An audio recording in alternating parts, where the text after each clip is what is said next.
minimum wage recently signed by President Muhammadu Buhari, currently in the UK on a private visit, is binding on all employers of labour in the country.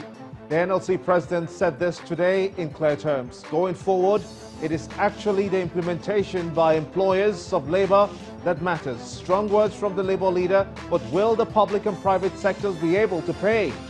Is the expectations of Nigerians data feeds are coming through in one place simultaneously on all our social media networks, on channelstv.com and on youtube.com/channelsweb. Follow us right now on m.channelstv.com and on Facebook as well. We've got all our social media platforms covered. Be part of the show.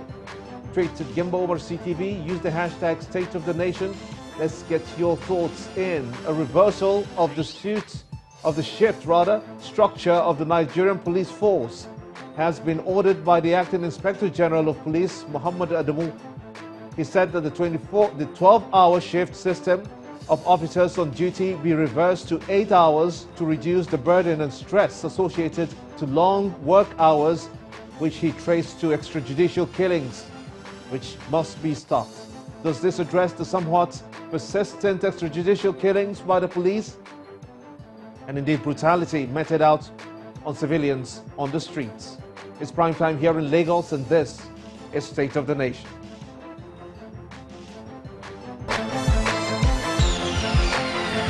Welcome everyone in Nigeria and the rest of the world. I am Gimba Umar and this is State of the Nation.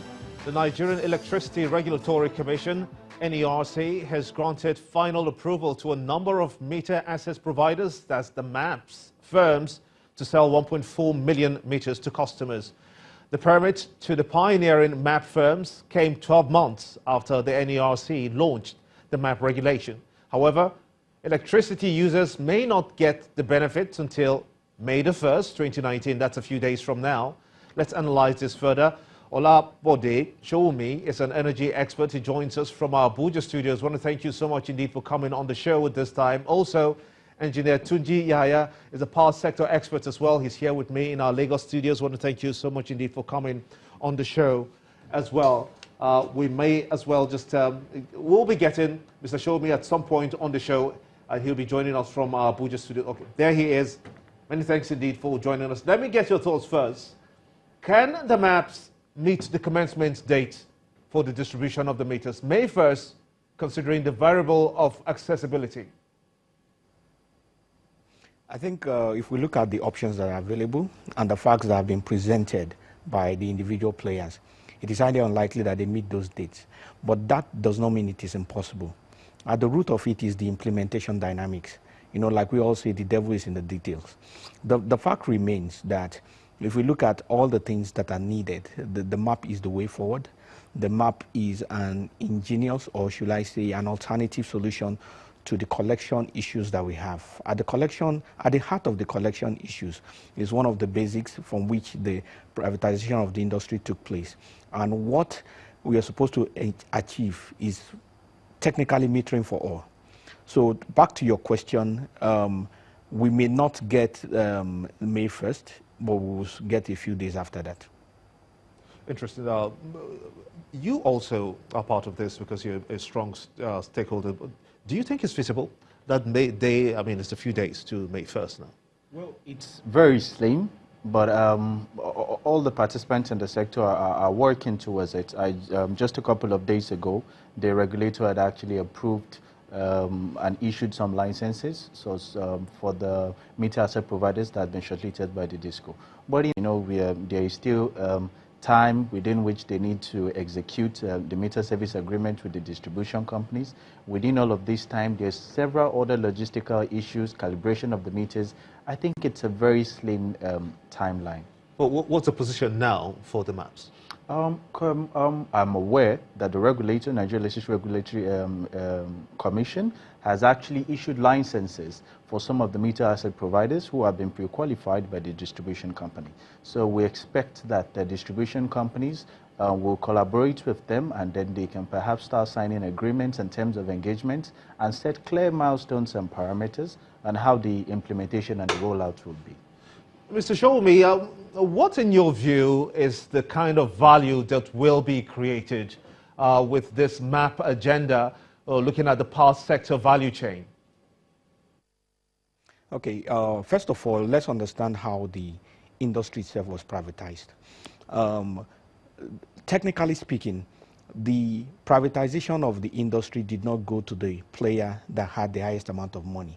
It went to the player that had the best business plan to turn around the sector.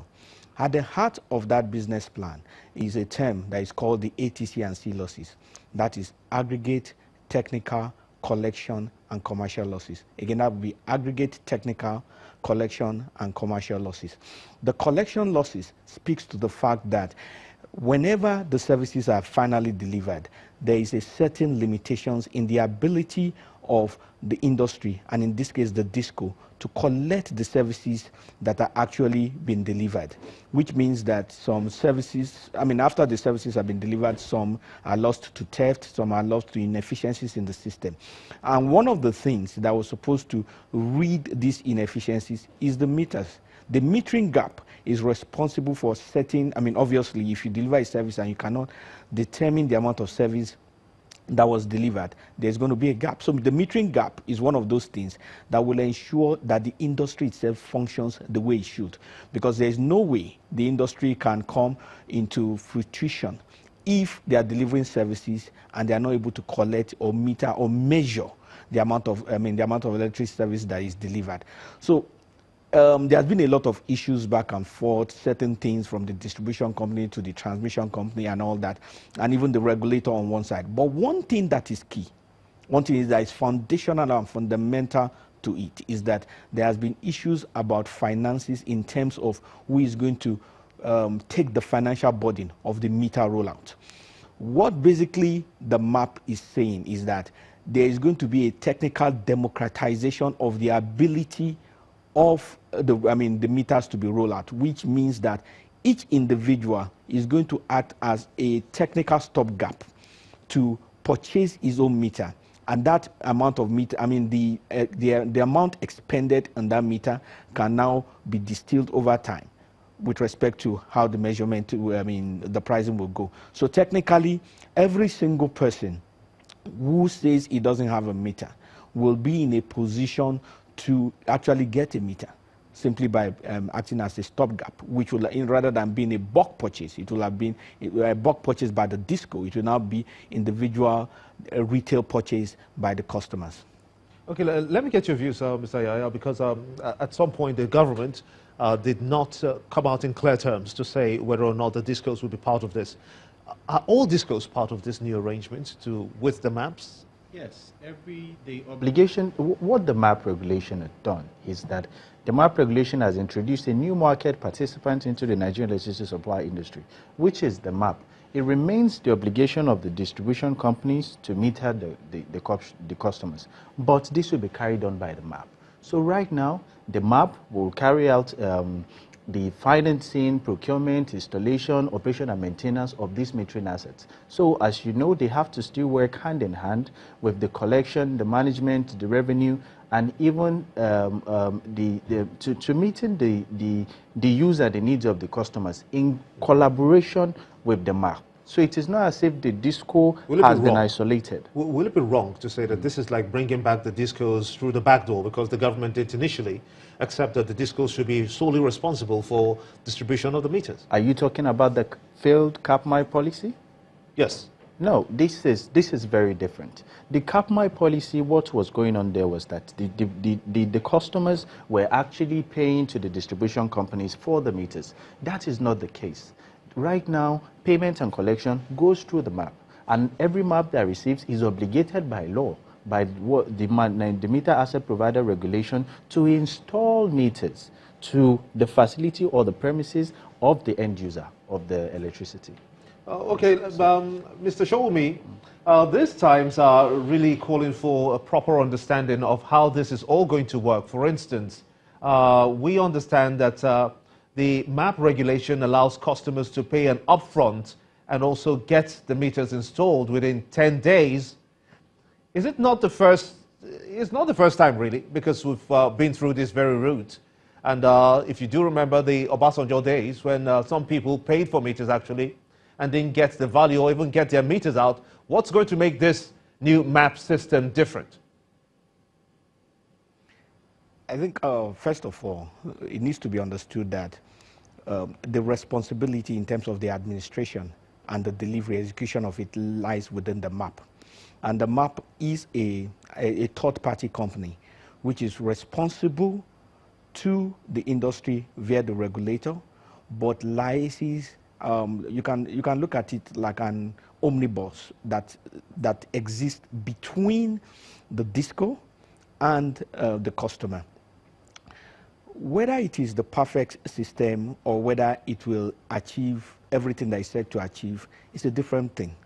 But what needs to be commended is the fact that there is an issue of metering gap that exists in the country.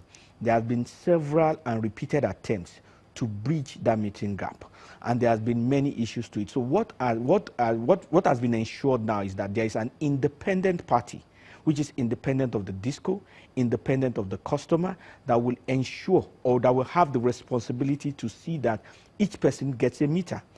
And that is the way forward. So basically, it's incumbent upon us to give it all the support that is needed so that the industry itself can even prosper and so that the customer can get the light that he so richly deserves. How many meters do we need? The NERC puts the figure at just under 9 million. Will this figure change with time? Well, the NERC has actually put the figure at 4.8 million. That's what the regulation says. Other participants and in the industries have debated that it is double that amount. So give or take, let's say it is 9 million. Currently, we have an installed capacity within the metering sector of over 100,000 meters a month. So what you have is that you can actually close the metering gap and well over in the period of 5 years. And this is largely scalable. We have large meter manufacturers like MOMAS, we have Mojeku, who manufacture locally. What specifically are they doing, MOMAS, for instance? Yes. What specifically, what's their role? How do you mean? Do you just produce the meters and wait for the people, customers to come buy it from you, or how does it work? It's amazing what is going on in MOMAS, because MOMAS is one of the leading countries and companies in Africa that actually do research and development, which is that they actually assemble from the component stage onto the software to the final product. The other interesting things is that most of the local manufacturers, they have the experience and the skill and knowledge that they manufacture meters that meets the peculiarity of the Nigerian electricity supply industry. But under this arrangement, how much is the cost for the meter? One phase, for instance. The regulator, with the last publication, I think the one phase is roughly about 37, and I think the 3 phase is about 67 thereabout. Okay, now let me get your thoughts as well, Mr. Showumi, because this is turning out to be interesting. He says it's 37,000 naira for one phase and 67,000 naira for the 3 phase. Do you think that the people of this country, most of them living under poverty lines, will be able to afford that? Well, I think it depends on the payment terms, and because if you talk about the bottom of the pyramid, those in the rural areas, their capacity may be slightly different from those in the urban areas. But having said that, at the end of the day, this amount that is being paid, he is going to return back to the customer. So it's not exactly technically in the sense that they just pay. So it's either there's going to be a discounting through the actual cost of services when it's being charged and all that. So we don't necessarily have to see it as the customer paying for a meter. It will really and truly be a customer. Hold on, let me get this very clear. Let me ask you up front. Are you trying to say that if a customer or the MAPs get this across to the customer at 37,000 naira or thereabouts, you don't outright pay 37,000 naira, it's spread over a period of time? Is that what you're saying? No, that's not what I'm saying. What I'm saying, I mean, definitely that is possible, but that will be an arrangement solely within the hands of the MAP. What I am saying is that at the end of the day, the amount that the customer pays is going to be discounted for the customer. So technically, the customer, yes, will pay for the meter, but he's still going to get his money back. What's your views to this? How is this going to work? There's actually two payment regimes under the meter asset provider regulation. The first one is the outright payment, whereby a customer can actually approach a MAP and decide that they want to make outright payment for their meter. The second one is that the customer can actually request that they need a meter, and the customer's details will be taken, and a meter will be installed on the customer's facility. But what now happens is that a meter service charged will now be charged monthly, additional to the energy charge that is being charged to that customer. So the customer will pay for their energy, and then they will have a fixed meter service charge within a span of not longer than 10 years. So I believe that the payment platform and the mechanism that has been designed by the regulator is quite reasonable and convenient and at the option of the end electricity user. Is the MAP system able to tackle the major concern of estimated billing? Yes, to a very large extent. There are many policies that you need to put in an electricity sector before it actually works. Yes, the major problem on the issue of the end user is estimated billing and estimated billing. The issue that the distribution companies or licensees are unable to meet their generation obligations is that there's no liquidity in the sector. So metering is the fix, is the middle ground, is the bridge between these two issues. So we believe that with improved energy accountability, quality meters, and using meters that actually have been designed to meet the peculiarity of the needs of the Nigeria sectors, like the ones manufactured by the local manufacturers like Momas and the rest of them, that will be able to improve energy and revenue collection and management, and also the management of those things, and at the same time giving value to the electricity user and improved revenue to the distribution company, because everybody is a trial and there is no party that is more important than the other. Okay, Yes. so you make it look very easy, but the true test of time will be to see that people actually get this meters. But Hopefully. Mr. Shawumi, the statistics from the NERC has put the number of registered electricity customers at 8.3, but he says just they're about 4.3. 4.4. But this, what we have, is representing thereabouts, say, 43%.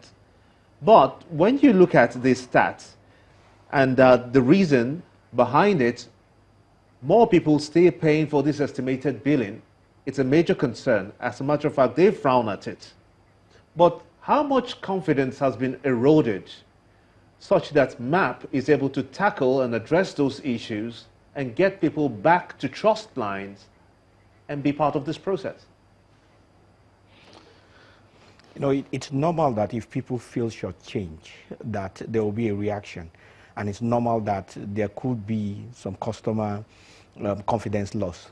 But it should be understood that the industry, as a reaction to try and balance the imperfections within the system, came up with the estimated billing idea.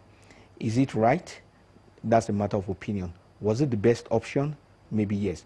But the truth is that as soon as a meter becomes available, the exact amount of energy that a customer consumes will be measured, and it will be made to pay for that. So to answer your question, yes, there will be a restoration of consumer and customer confidence, because it's strictly going to be a pay-as-you-go scheme, technically speaking.